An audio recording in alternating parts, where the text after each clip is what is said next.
ব্যক্তি থেকে পরিবার, সমাজ থেকে রাষ্ট্র, দেশ থেকে বিশ্ব সবকিছুর চালিকায় রাজনীতি। তাই রাজনীতি 10 দিক নিয়ে রাজকাহন নিবেদন করছে জি25 ইস্পাত।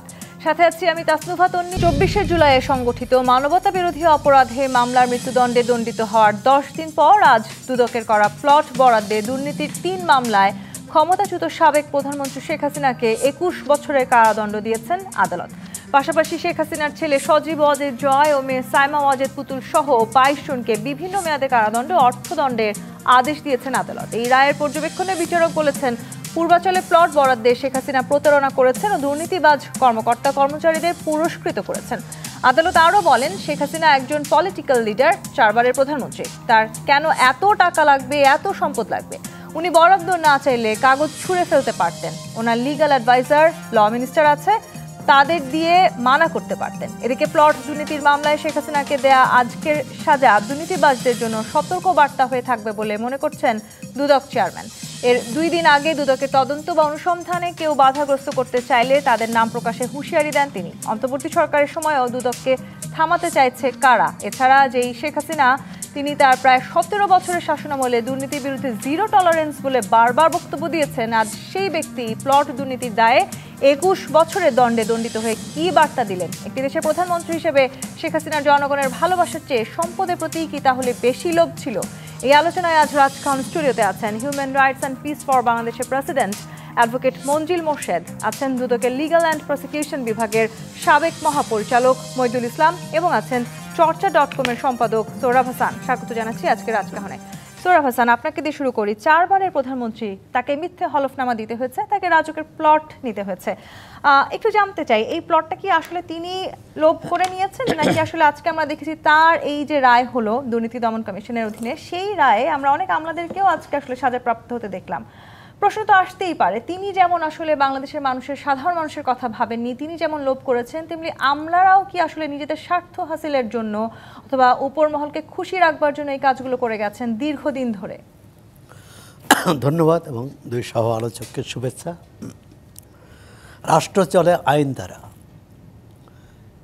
নীতি, নৈতিকতা, মূল্যবোধ ও সেখানে বড় শক্তি হিসাবে কাজ করে। সমাজের ক্ষেত্রেও কিন্তু একই, সমাজ পরিবারের ক্ষেত্রেও একই কথা প্রযোজ্য।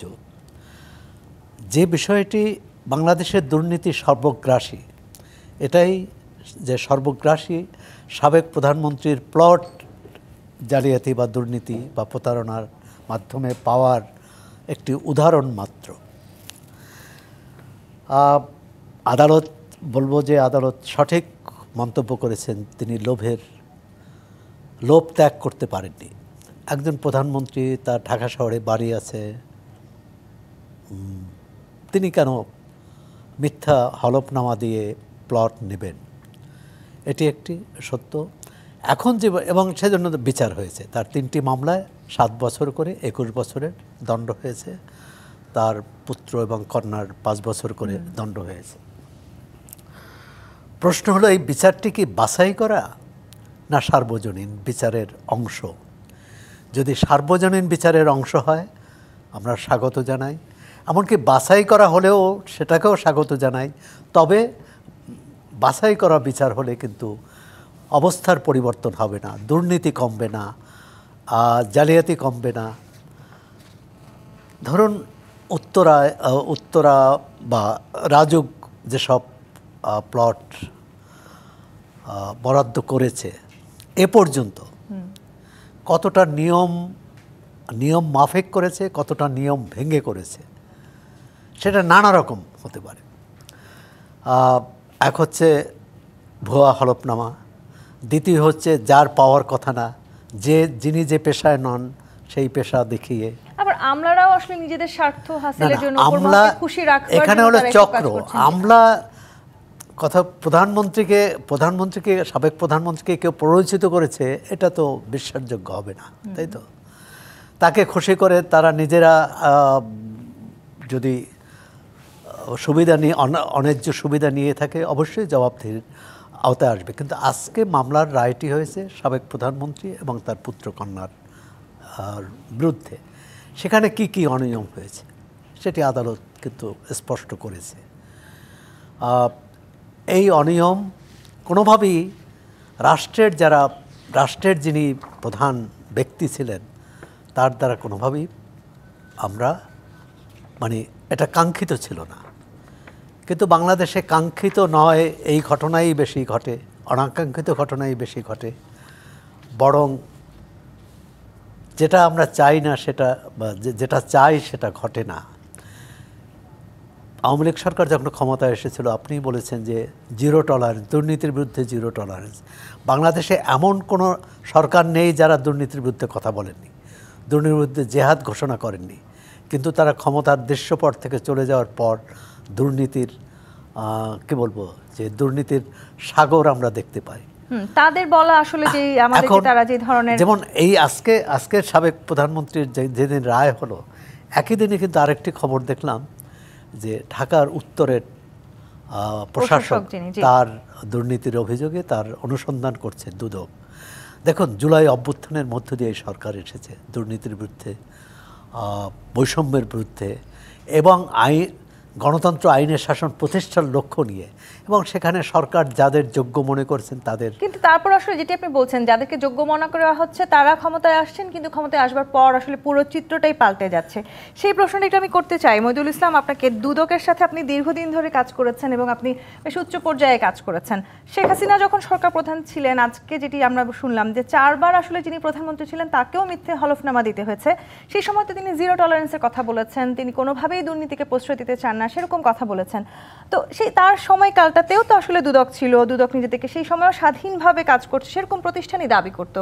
তাহলে হঠাৎ করে দুদকের এখন আসলে মনে পড়লো কেন যে শেখ হাসিনা সেই সময় কি ধরনের দুর্নীতিগুলো করেছেন, এখন কেন সেই দুর্নীতিগুলো খুঁজে বের করলো? তাহলে সেই আমলটাতে কেন করেনি? জি ধন্যবাদ। এইটা তো আপনার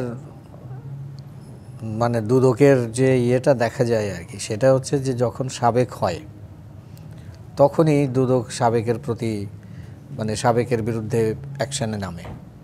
ক্ষমতায় থাকা ক্ষমতায় থাকা অবস্থায় কখনোই হয়নি। আমরা ইতিপূর্বে দেখেছি যে সৌরভ ভাই যেমন বলছিলেন, ইতিপূর্বের যতগুলো সরকার ছিল তারা যখন ক্ষমতা থেকে চলে গেছে, ক্ষমতা থেকে সরে গেছে বা উচ্ছেদ হয়েছে, প্রেসিডেন্ট বলেন, প্রধানমন্ত্রী বলেন, সাবেক অনেকেরই বিরুদ্ধেই দুর্নীতির মামলা হয়েছে, সাজা হয়েছে। কিন্তু সেই সাজাগুলো যে মানে আপনার টিকবে সেরকম কালচার গড়ে ওঠেনি। দুদক যে স্বাধীনভাবে কাজ করছে সেটি আপনার যেটি অতীতে যেটি দেখা গেছে সেটি হচ্ছে যে যখন যেই সরকার আসে তখন সেই সরকারের যে রকমের চাওয়া থাকে বা সরকার যেরকমভাবে চলতে চায় করতে চায় ঠিক সেরকমভাবেই দুদকও ওই একই সুর মিলিয়ে চলে। আসলে দুর্নীতি দূর করতে হলে যেমন কতগুলো আপনার মানে কাঠামো দরকার। আপনার দুর্নীতির বিরুদ্ধে শুধু জিরো টলারেন্স ঘোষণা করলেই তো হবে না। যারা জিরো টলারেন্স ঘোষণা করেছিলেন তারাই যুগে যুগে দুর্নীতিতে নিমজ্জিত ছিলেন, তারাই দুর্নীতিকে উৎসাহিত করেছেন, নিজেদের সাঙ্গপাঙ্গরা জুটেছে, তারা আপনার এই দুর্নীতি করেছে। দুর্নীতি দূর করতে হলে যারা ধরেন দুর্নীতি দূর করেছে বা মানে দূর তো করা যায় না, মানে কন্ট্রোলে নিয়ে এসছে, দমন করেছে, তার ফ্রেমওয়ার্ক লাগে। 5টা জিনিস তো লাগেই। একটা হচ্ছে যে কার্যকর দুর্নীতি দমন আইন, দ্বিতীয়টি হচ্ছে যে কার্যকর একটি দুর্নীতি দমন সংস্থা, তৃতীয়টি হচ্ছে যে আপনার কার্যকর বিচার অর্থাৎ সাজা হতে হবে, চতুর্থ হচ্ছে যে আপনার সরকারি প্রশাসন সুশাসন যেটাকে বলে সেই রকম একটি জিনিস থাকতে হবে, সর্বশেষটি হচ্ছে পলিটিক্যাল উইল রাজনৈতিক সদিচ্ছা। তা আমাদের এই যে 5টি যে কাঠামো বলা হচ্ছে এই 5টির সবকটিরই ঘাটতি আছে। সেই জায়গায় শুধু দুদক একটি প্রতিষ্ঠান হিসাবে আছে, দুদক কার্যকর প্রতিষ্ঠানভাবে গড়ে উঠতে পেরেছে সেটি বলা যাবে না। সেটি না হওয়ার পেছনের যে কারণ সেটি আমাদের রাজনীতির ভিতরে খুঁজতে হবে। যারা রাজনীতির ক্ষমতায় আসেন তারা দুদককে সেভাবে চালাতে চান, সেভাবে দুদকের না চলে হয়তো উপায় থাকে না। চেয়ারম্যান আজকে বলেছেন দুদকের দাঁত নখ এখনো পুরোপুরি শার্প হয়নি, কিন্তু যদি আমি একদম সাধারণ জনগণের প্রশ্ন করতে চাই, তারা মনে করছেন দুদকের আদৌ দাঁত নখ আছে কিনা সেটি এখন একটি বড় প্রশ্ন। না, দাঁত নখ যদি বলেন সেটি হচ্ছে যে আমি বলবো যে সেটি হচ্ছে আইন বিধি বিধান এইগুলো, আমাদের দুদকের জন্য যে সমস্ত আইন বিধিবিধানগুলো আছে সেইগুলো যথেষ্টই উপযুক্ত এখনো পর্যন্ত আর কি, যদিও কিছু কিছু সংস্কারের দরকার, কিন্তু তারপরেও সেই দিয়ে যথেষ্টভাবেই দুর্নীতি দমন করার কাজ করা যায়। সমস্যাটা হচ্ছে যে দুর্নীতি দমন কমিশন সেইভাবে কার্যকর ভূমিকা নিতে পারেনি, হয়তোবা সেখানে যারা কমিশনে থাকেন তাদের যে নেতৃত্ব, সেই নেতৃত্ব সঠিকভাবে হয় না। আবার একটা জিনিস আছে যে দুর্নীতি এমনভাবে বাংলাদেশে ছেয়েছে, দুদকের পদ আছে এখন আপনার 2000-এর মতন, কিন্তু কর্মরত আছে 1000 খানেকের কাছাকাছি। তাহলে জনবলেরও একটা সমস্যা আছে, এক একজনের কাছে প্রচুর আপনার মামলা তদন্তের জন্য আছে, অনুসন্ধানের জন্য আছে, তারা বার্ডেন্ড হয়ে আছে। তাহলে কি আসলে দুদক অপেক্ষা করছে যে, যেটি বলছিলেন সোহরাব হাসান বা আপনিও বলছিলেন, যখন আসলে সাবেক হবে এরপরে আমরা বিচার কাজ শুরু করব? আমরা তাই দেখে আসছি যে যখনই সাবেক হবে তখনই তার বিরুদ্ধে ব্যবস্থা নেওয়া হয়। এছাড়া মানে আমাদের সংস্কৃতিও সেরকম নয় যে ধরেন একজন প্রধানমন্ত্রী তো দূরের কথা, একজন এমপির বিরুদ্ধে, সরকারি এমপির বিরুদ্ধে বা সরকারি মন্ত্রীর বিরুদ্ধে কোনো রকম ব্যবস্থা নেওয়া গেছে ক্ষমতায় থাকা অবস্থায়, এরকম উদাহরণ আমাদের এখনো পর্যন্ত সৃষ্টি হয়নি। অন্তর্বর্তীকালীন সরকারের সময় কিন্তু উপদেষ্টাদের বিরুদ্ধে অনেক রকমের অভিযোগের কথা আমরা শুনেছি, সেগুলো আসলে দুদক সঠিকভাবে তদন্ত করছে কিনা? সেগুলো দুই একটা অনুসন্ধানে নিয়েছে, কিন্তু অনুসন্ধান শেষ পর্যন্ত ফলাফল তো আমরা এখনো পর্যন্ত দেখতে পাইনি। ফলাফল আদৌ আসলে সাধারণ জনগণ জানতে পারবে কিনা, সেই জন্য এটি বলা এখনই সময় হয়নি যে দুদক এখনো পর্যন্ত তার দাঁত নখ ফুটিয়ে কাজ করতে পারছে না, দাঁত নখ আছে কিন্তু ফুটাতে পারছে না আর কি জায়গা মতো। জি, অ্যাডভোকেট মঞ্জিল মোর্শেদ, শেখ হাসিনার যে রায় আসলে আমরা দেখছি সেটিকে বারবার আমরা ঐতিহাসিক বলছি, কিন্তু ধরে নিলাম এই ঐতিহাসিক রায় আমাদের সামনে আছে, সেই রায় কার্যকর করা নিয়ে তো অনেকগুলো চ্যালেঞ্জ আছে। আপনি নিজেও আসলে, আমি দেখছিলাম একটি সাক্ষাৎকারে বলছিলেন যে অনেক সময় এই ধরনের রায়গুলোকে আসলে রাজনৈতিক রায় বলে অনেকখানি দীর্ঘসূত্রিতার মধ্যে ফেলে দেওয়া হয়। এই রায়টাকে আসলে আপনি কতখানি দীর্ঘসূত্রিতায় পড়ে যাওয়ার সম্ভাবনার মধ্যে দেখছেন, বা কতখানি সম্ভব হবে এই অন্তর্বর্তীকালীন সরকারের পক্ষে এই রায় কার্যকর করা? ধন্যবাদ আপনাকে। ডিবিসি আমাকে আমন্ত্রণ জানিয়েছেন এবং আমার সাথে উপস্থিত আছেন মহিদুল ইসলাম ভাই এবং সৌরভ ভাই, যারা দেখছেন সকলকে শুভেচ্ছা। দেখুন, যে আলোচনা আপনারা করছেন সেই প্রশ্নটা হলো যে একটা দুদকের মামলায় রায় হয়েছে, তো এই রায়টা নিয়ে কেন এত আলোচনা? কারণ হলো যে শেখ হাসিনাকে 21 বছর সাজা দেওয়া হয়েছে 3টা মামলায়। তো যতটুকু কথা আমি বলবো, আপনারা কিছু ইতিমধ্যে আলোচনা করলেন, আইনজীবী অনেকগুলো কথা বলেছে যে রায় নাকি এই বলা হয়েছে। তা আমি এগুলো মিডিয়ার কথা কোনো কিছু বিশ্বাস করি না, কারণ হলো যে মিডিয়ায় যে কথাগুলো আছে সেটা অনেকগুলোই আমি এখন পাচ্ছি যে সত্য না। কয়েকদিন আগে আপনার কেয়ারটেকার অধীনের জাজমেন্ট হলো, আপিল বিভাগের রায়ের মধ্যে বলা আছে যে আপনার কেয়ারটেকারের যে বিধান এটাকে রেস্টোর করা হলো, রাষ্ট্রপতি যখন প্রধান উপদেষ্টা নিয়োগ করবে সেদিন থেকে কার্যকরী হবে। আপনার সমস্ত মিডিয়ায় আপনারা বললেন যে আগামী 14তম সংসদ ইলেকশন থেকে এটা কার্যকরী হবে। তো কাজে এইটা আপনার বুঝতে অনেক কষ্ট হয়। এই যে কথাগুলো আজকে বললো যে লয়ার এটা বলেছেন যে কোর্ট এইটা বলেছেন, আই এম নট শিওর, আমাকে আরও 2 সপ্তাহ সময় লাগবে তথ্য সঠিকভাবে পেতে আদৌ এটা বলেছেন কিনা। যদি বলে তখন আমি সেইটার জবাব দেব। এই ঘটনা এইরকমই মনে পড়ে, ঠিক এই অবস্থায় আরও 2 বছর আগে সম্ভবত আপনাদের এখানেই আমরা ছিলাম, টিভিতে তখন আমাদের একটা চেহারা ভেসে আসতো, সেই সময়কালীন দুদকের যে আইনজীবী মোশাররফ হোসেন কাজল।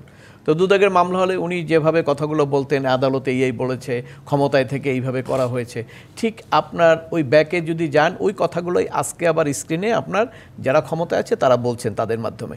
এখন প্রশ্নটা হলো যে এটা আমরা কেন আলোচনা করছি দুর্নীতির মামলা। দুর্নীতিটা কে দেখবে, দেখভাল করবে, তদন্ত করবে? দুদক। এখন আমাদের দেশের যে প্রেক্ষাপট সেখানে হলো যে যিনি ক্ষমতায় থাকেন, সে ক্ষমতায় থাকা অবস্থায় তার বিরুদ্ধে যারা আছেন তাদেরকেই দুদককে ব্যবহার করা হয়। এটা আগের আমলে আমরা দেখেছি যে দুদককে ব্যবহার করা হয়েছে তার সরকারের বিরুদ্ধে যারা ছিল তাদের, কারণ ওই সরকারের অনেক মন্ত্রীর এমপির প্রচুর তথ্য সহ, একদম স্পেসিফিক সহ অনেক তথ্য মিডিয়ায় আসছিল, কিন্তু দুদক কোনো কাউকে কিছুই করেন নাই। এবং বর্তমান সরকারেও এই একই অবস্থা দেখছি, সরকারের যারা বিরুদ্ধে, মানে বিশেষ করে জানেন শেখ হাসিনা সহ তার দল টল, এগুলো হলো সরকারের বিরুদ্ধে, অর্থাৎ সরকার সেখানে তার টার্গেট ফুলফিল করার জন্যই এই কাজগুলো তারা করছেন।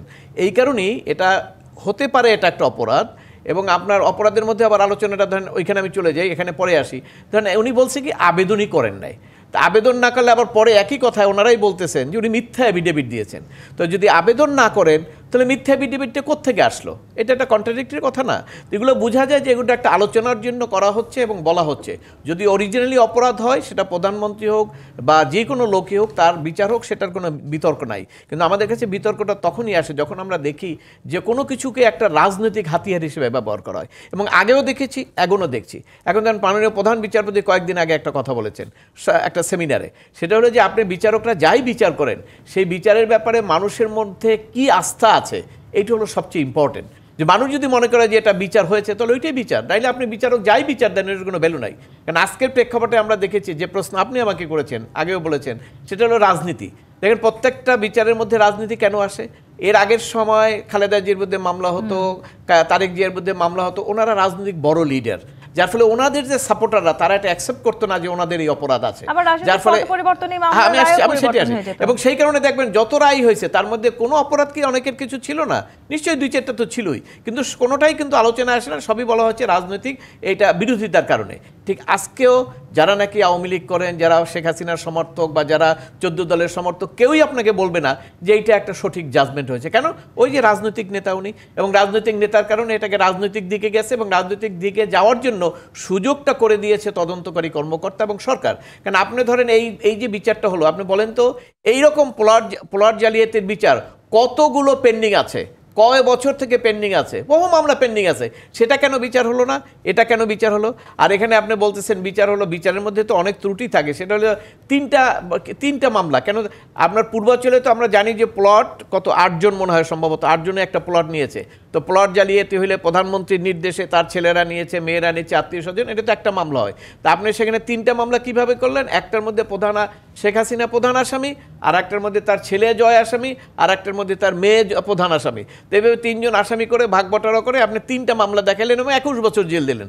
এখন এইটা হয়তো সাধারণ মানুষ না বুঝতে পারে, কিন্তু আমরা তো আইনজীবী, আমরা তো এটা বুঝি যে কি মামলা আপনি বানাইলেন, কেন বানাইলেন, এবং ওই যে রাইট ট্র্যাকের কথা বললো যে আপনি কেন সামনের ট্রাকে নিয়ে আসলেন, এটা একটা প্রশ্ন।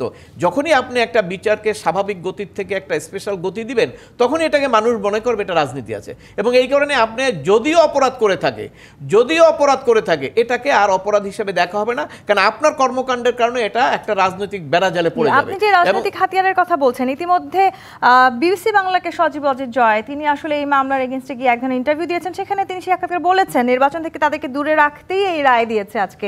আমি এই জায়গাটিতে আসবো, একটি বিরতির সময় হয়েছে। দর্শক, জি25 পাতিমৃতিত রাজকাহন থেকে বিরতি নিয়ে ফিরছি, সাথেই থাকুন। জি25 পাতিমৃতিত রাজকাহন দেখছেন। সোহরাব হাসান, সজীব অজিত জয় বিবিসি বাংলাকে দেয়া সাক্ষাৎকারে আজকে বলেছেন এই রায়টি তাদের বিরুদ্ধে সাজানো হয়েছে যাতে তারা নির্বাচন করতে না পারেন, এবং তিনি এটিও বলেছেন যে তার ঢাকা শহরে নিজস্ব কোনো জমি নেই এবং যা পেয়েছেন সেটি তাদের পৈতৃক সম্পত্তি থেকে পেয়েছেন। এবং সেখানে তিনি স্পষ্ট করে বলেছেন এখানে কিন্তু আইন একদম স্পষ্ট যে যাদের কোনো জমি নেই তারা কিনতে পারেন। এখন আপনারা দেখেন আমার অন্য কোনো জমি আছে কিনা বাংলাদেশে, আমাদের কোনো জমি নেই। এবং তিনি এটিও বলেছেন প্রথমবারের মতো নিজেদের অর্থায়নে কিনলাম। না, এখন আইনি ব্যাখ্যা তো, এখন এই আইনি ব্যাখ্যাটা বিচার চলাকালে যদি তিনি দিতে পারতেন সেটা সবচেয়ে ভালো হতো। এখন তো বিচার হয়ে গেছে, এখন আপিলের সুযোগ আছে, তিনি যদি আপিল করেন। আর রাজনৈতিকভাবে তাদেরকে নির্বাচনের বাইরে রাখার এরকম কথা তিনি আগেও বলেছেন, শেখ হাসিনার মামলার বিচারের সময়ও বলেছেন।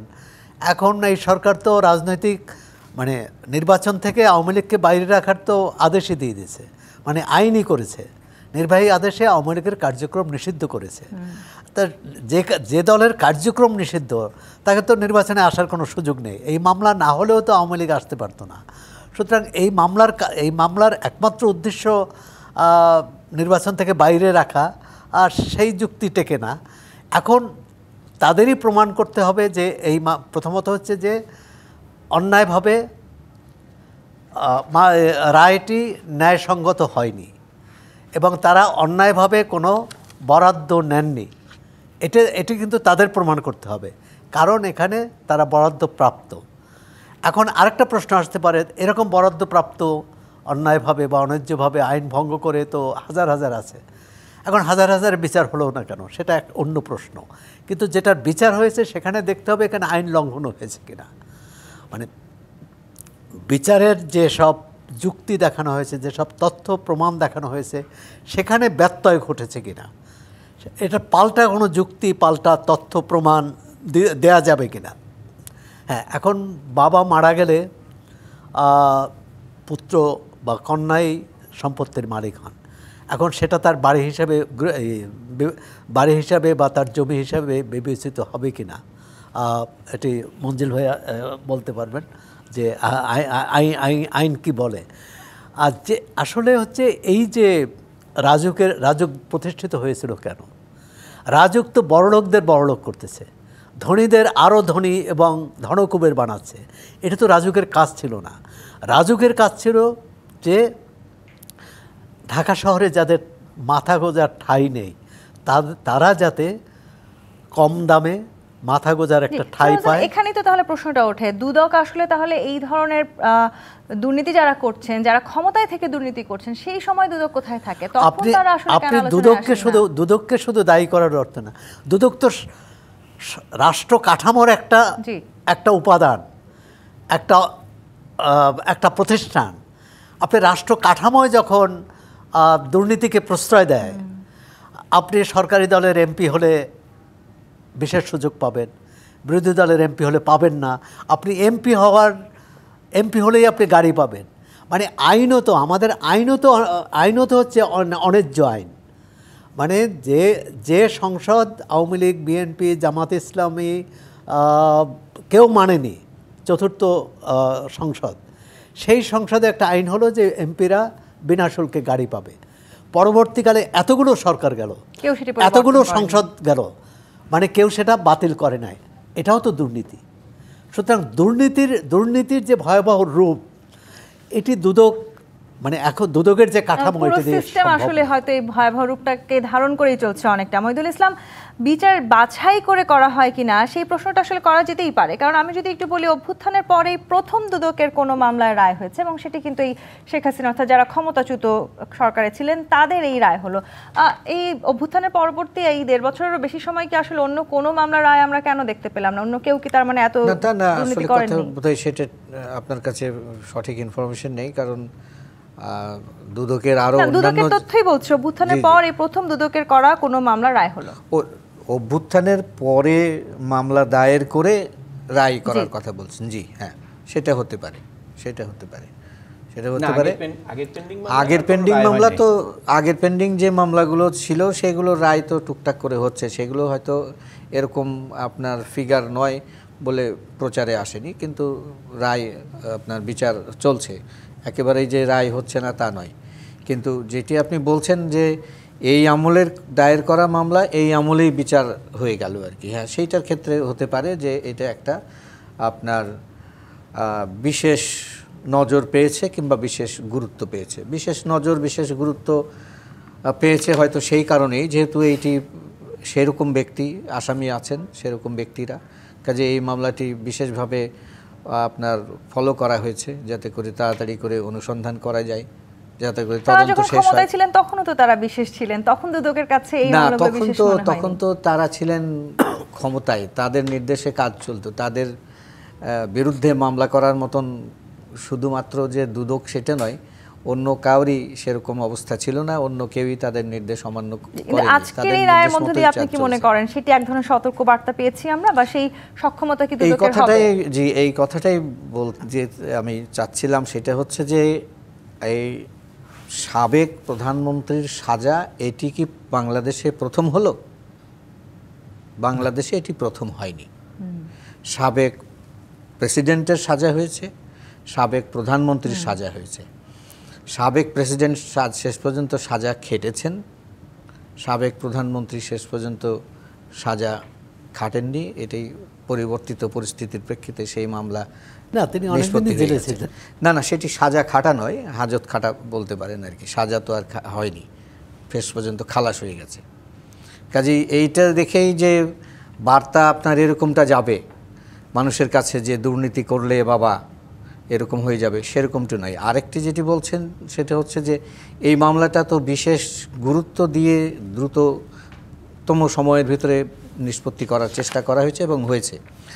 আরও যত শত শত মামলা আছে সেই মামলাগুলোতে তো এটা একটা স্বাভাবিক গতি তো হয়নি অন্যান্য মামলার ক্ষেত্রে, যে দুর্নীতি করলেই চটপট বিচার হয়ে যায় এবং সাজা হয়ে যায়, সেরকম অবস্থা আমাদের দেশে তৈরি হয়নি। আমি প্রথমে বলছিলাম যে কয়টা আমাদের কাঠামো লাগে, তার মধ্যে বিচার হলো একটা কাঠামো, সেই বিচারের আমাদের যে গতি, সেই গতি এত ধীর, সেই ধীর গতিতে আপনার দুদকের মামলার নিষ্পত্তি হয় বছরে 9% মাত্র, 3,500 মতন মামলা হয়, সেখানে 9% মামলা নিষ্পত্তি হয়, কোর্ট আছে অনেকগুলো, এই দিকে কাউরি নজর নেই। তো কাজেই বার্তা এইটা যাবে বলে আমার কাছে এখনই মনে হচ্ছে না। এটা ভবিষ্যৎ বলবে, যে এই যেটি মঞ্জিল ভাইও বলছিলেন যে ভবিষ্যৎ বলবে যে এই রায়ের অবস্থা কি দাঁড়াবে। তাহলে কি আসলে ভবিষ্যৎ আরো বেশি কঠিন? অ্যাডভোকেট মঞ্জিল মোর্শেদ, সাজা কার্যকর হলে তারপরে তো আসলে সতর্ক হবেন, অনেকটা তো বিষয়টা সেরকমই। আমরা যদিও এই রায়কে সতর্ক বার্তা বলার চেষ্টা করছি, কিন্তু এই শেখ হাসিনার তো আসলে সর্বোচ্চ সাজাও হয়েছে, তার ফাঁসির রায় কার্যকর হবে কিনা সেটি নিয়ে যেমন প্রশ্ন আছে, তেমনি তিনি অর্থাৎ শেখ হাসিনা তার আমলে যেমন বলেছেন যে আমি বাংলাদেশের রায়কে আইনকেই মান্য করছি এবং আন্তর্জাতিক সংস্থাগুলো কি বলছে সেটি তিনি শুনেননি, তিনি কিন্তু তার সময় সেই রায়গুলো কার্যকর করেছেন। এখন যখন তার সেই একই রায় হয়েছে, এখন আবার তিনি বলার চেষ্টা করছেন, আন্তর্জাতিক সংস্থাগুলোকে বলার চেষ্টা করছেন যে সেগুলোই মানতে হবে। এই যে বারবার পাল্টে যাচ্ছে আমাদের কথা, সেখান যায় সেই জায়গাটি থেকে আসলে আমরা কিভাবে কার্যকর করব রায়?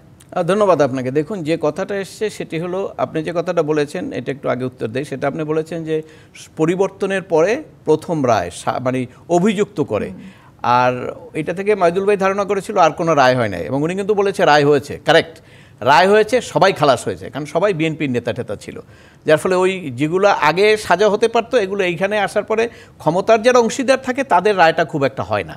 এইটাই হলো আমাদের এই চেহারার কারণেই যে লেসনের কথা বলা হচ্ছে, যে একটা সাজা হলে পরে একজনের লেসন নিবে, লেসনটা এই কারণেই হয় না, কারণ তখন সবাই খোঁজে ক্ষমতাটা কিভাবে নেওয়া যায়, কারণ ক্ষমতা নিতে পারলেই ওই সাজাটা আর থাকে না, যেটা আমরা দেখছি প্রমাণ দিচ্ছে। যুদ্ধ অপরাধীদের মতো লোকও যেখানে আপনার সাজা হয়েছে সেখানে তারা খালাস হয়ে গেছে, তাই না? সব মামলাই এরপরে একের পর এক বহু দেখলাম। আচ্ছা বলেন আমাকে একটা কথা, আমি কয়েকদিন আগে দেখলাম এক বড় রাজনৈতিক নেতার ট্যাক্স ফাইলের মামলায় খালাস দিয়ে দিয়েছে। তা আমি দেখলাম প্রত্যেকটা ট্যাক্স ফাইলের মামলায় যোগ বিয়োগ করা হয়, যে আপনার ট্যাক্স ফাইলে আপনি 10 টাকা দিয়েছেন কিন্তু আপনার হাতে আছে 15 টাকা।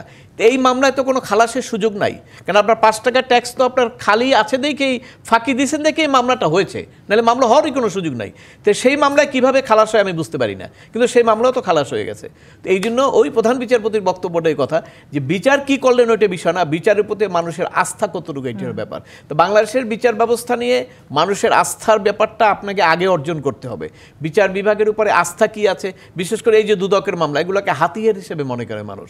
সরকার যখন আছে, সরকার তার এগেইনস্ট পার্টির উপরে হাতিয়ারটা ব্যবহার করবে, আগেও করেছে, এখনও করেছে, ভবিষ্যতেও করবে।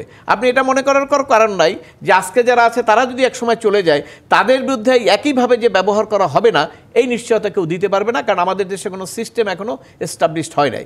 তো এই জন্যে এই যে বিচার বিভাগের যে অবস্থা, এর মধ্যে থেকে দুদককে আমি দোষ দেব না, কারণ দুদক তো একটা প্রতিষ্ঠান, তদন্ত করা হয়, তদন্তের জন্য কে চাপ দেয়? কারণ এখানে কিন্তু সরকারের ডিক্লারেশন ছিল, সরকার প্রধান থেকে আরম্ভ করে যারা ক্ষমতায় বসেছেন সমস্ত রাজনৈতিক দলের প্রথম ডিক্লারেশন ছিল যে ওই আগের সরকারের এদের বিচার করতে হবে, সাজা দিতে হবে, নাইলে নির্বাচন হবে না, নাইলে দেশের পরিস্থিতি আমরা মানব না, অনেক কিছু বক্তব্য আছে না।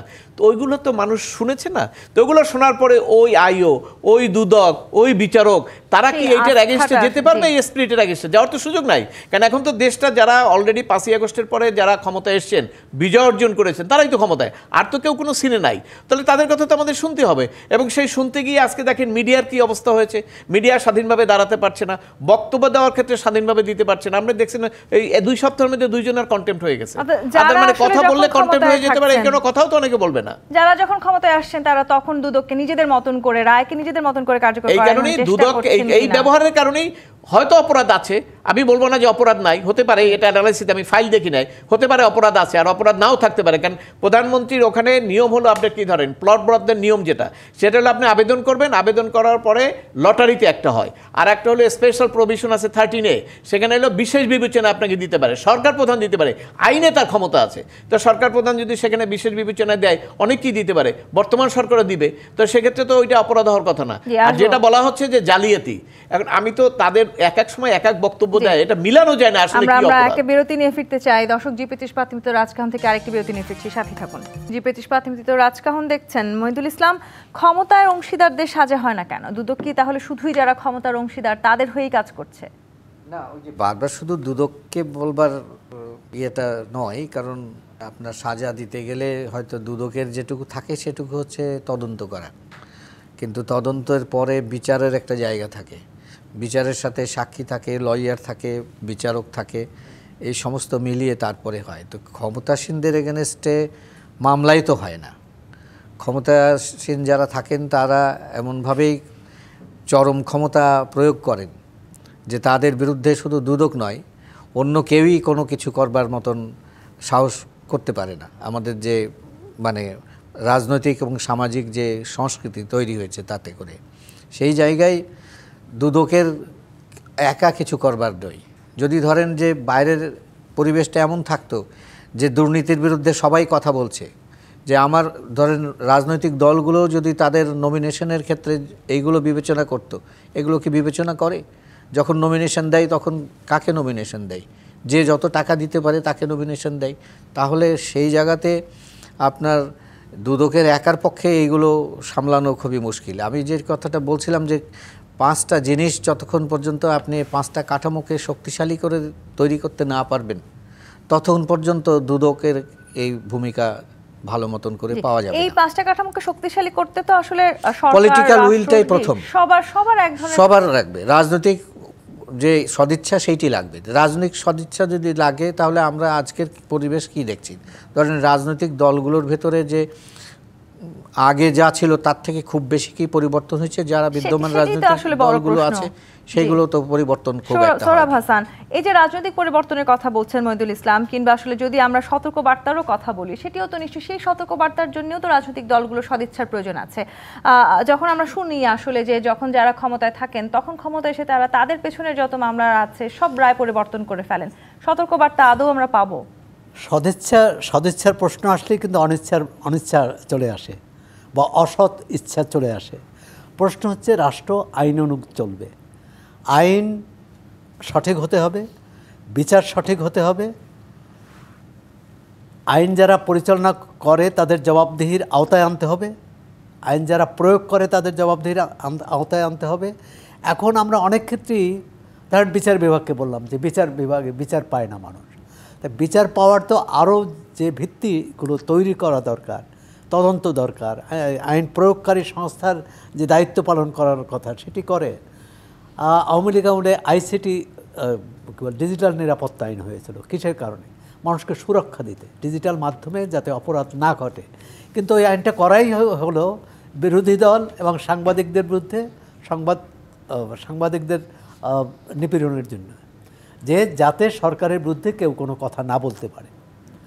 তার যখন একটা আইন করার উদ্দেশ্যই থাকে অসৎ বা কি বলে খারাপ উদ্দেশ্য থাকে বা প্রতিপক্ষকে ঘায়েল করার উদ্দেশ্য থাকে, তখন দুদক কেন কোনো সংস্থার পক্ষেই ন্যায় বিচার প্রতিষ্ঠা করা, ন্যায় তদন্ত করা সম্ভব না। সেটা তো অনেকটা সরকারের সদিচ্ছার উপরও নির্ভর করছে। এটা সরকার সদিচ্ছার বিষয় না, কথা হচ্ছে একজন সরকারি দলের এমপি এবং বিরোধী দলের এমপি ধরেন, এই যে বৈষম্যমূলক আচরণ করা হবে এখানে সদিচ্ছার বিষয় না। অর্থাৎ সরকার যারাই ক্ষমতায় থাকুক তারা কোনোভাবেই যাতে বৈষম্য না করতে পারে, অর্থাৎ সরকারি দলের এমপিও যে সুযোগ সুবিধা পাবেন বিরোধী দলের এমপিও পাবেন এবং কেউই অন্যায্য সুবিধা পাবেন। সেটি বাংলাদেশের রাজনৈতিক প্রেক্ষাপটে সম্ভব কিনা সেটি নিয়েও তো না, সম্ভব তো মানুষ করে, আমরা তো অসম্ভবের পায়ে এতদিন চলে আসলাম। যে সেই অসম্ভবের পায়ের কথা যখন আপনি বলছেন, ঠিক একই সময়ে যাকে নিয়ে আসলে এত আলোচনা, যার সাজা নিয়ে আমরা সতর্কবার্তা পেলাম কিনা, তিনি ভারতে বসে আছেন। আপনি সুরক্ষার কথা বলছিলেন, অ্যাডভোকেট মঞ্জুর মোর্শেদ, ভারত কি তাহলে আসলে সেই সুরক্ষাই দিয়ে চলেছেন শেখ হাসিনাকে? না দেখুন, ভারত তো উনি তো 5ই আগস্ট তো চলে গেলেন এবং ওনাকে কিন্তু আর্মির পক্ষ থেকে 45 মিনিট সম্ভবত টাইম দেওয়া হয়েছিল যে আপনি 45 মিনিটের মধ্যে যাবেন, এবং যেটা মিডিয়ায় আসছে সেটা উনি যেতে চাচ্ছিলেন না, তারপর ওনার ছেলে ওনাকে বলেছেন না যেতে হবে, তখন উনি চলে গেলেন। এবং যাওয়ার পরে সেক্ষেত্রে আপনি দেখেছেন যে ভারত তাদেরকে সর্বদলীয়ভাবে তাকে গেস্ট হিসেবে তাকে রেখেছে। এখন গেস্ট হিসেবে রাখার পরে এখানে রাজনৈতিক পরিস্থিতি কি এরকম আছে যে শেখ হাসিনা আইসা এখান থেকে হাইটে যাবে বা গাড়ি নিয়ে যাবে, এরকম কোনো সিচুয়েশন তো নাই। তো সেক্ষেত্রে এটা তো কেউ আশাও করে না যে উনি চলে আসবে। এখন আসলো রায়, রায় হওয়ার পরে সেই রায় হওয়ার পরে এখন প্রশ্ন যেটা আসলো সেটা হলো যে কতটুকু পথ খোলা ছিল সেটাও বন্ধ হয়ে গেছে।